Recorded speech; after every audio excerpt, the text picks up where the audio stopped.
ക്രിക്കി മലയാളം 2.0യുടെ ഏറ്റവും പുതിയ വീഡിയോയിലേക്ക് ഏവർക്കും സ്വാഗതം.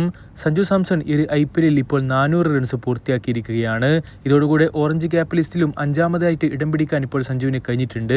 ഏതായാലും CSKയുടെ ടോപ്പ് സ്കോറർ എന്തായാലും സഞ്ജു സാംസൺ ആണെന്നുള്ള കാര്യം എല്ലാവർക്കും അറിയാമല്ലോ. പക്ഷേ 2ാം സ്ഥാനത്ത് നിൽക്കുന്ന ഋതുരാജിന് സഞ്ജുവിനേക്കാൾ ഏകദേശം 150 റൺസിന് അടുത്ത് കുറവ് വരുന്നുണ്ട്. അതെ, അപ്പോൾ എത്രത്തോളമാണ് സഞ്ജു സാംസൺ ഇപ്പോൾ CSKയെ തോളിലേറ്റുന്നതെന്നുള്ള കാര്യം കൃത്യമായിട്ട് ഇവിടെ തെളിയുകയാണ്. A very successful trade for CSK എന്ന് പറയേണ്ടി വരും. ഏതായാലും ഇന്നലെ കളി കഴിഞ്ഞതിന് ശേഷം ക്യാപ്റ്റൻ ഋതുരാജ് ഗൈക്വാദ് ചില കാര്യങ്ങൾ പറയുന്നുണ്ട്. CSKയുടെ വിജയത്തിനെ കുറിച്ചും CSKയുടെ ബൗളിംഗ് യൂണിറ്റ് നടത്തിയ പ്രകടനത്തെക്കുറിച്ചൊക്കെ അദ്ദേഹം പറഞ്ഞതിന് ശേഷമാണ് സഞ്ജു സാംസനെ കുറിച്ച് അദ്ദേഹം പറയുന്നത്. On the batting side I would say more than grateful to have Sanju in the side after the tournament he had ever in the world cup. തീർച്ചയായിട്ടും ഈ ഒരു ടൂർണമെന്റിൽ ഞങ്ങളുടെ സൈഡിലാണ് സഞ്ജു ഉള്ളത് എന്നുള്ളതിൽ തീർച്ചയായിട്ടും ഞങ്ങൾ ഗ്രേറ്റ്ഫുൾ ആണ്. അതുപോലെ തന്നെ അത്രയും ഗംഭീരമായിട്ടുള്ളൊരു വേൾഡ് കപ്പിന് ശേഷമാണല്ലോ അദ്ദേഹം വരുന്നത്. So obviously he's a backbone now.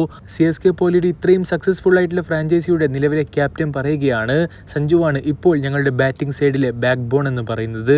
എന്തൊരു വാക്കുകളാണത്! ഇനി എന്ത് വേണം മുത്തേ സഞ്ജു എന്നുള്ളതാണ് ഇപ്പോൾ ക്രിക്കറ്റ് പ്രേമികൾക്ക് ചോദിക്കാനുള്ളതും.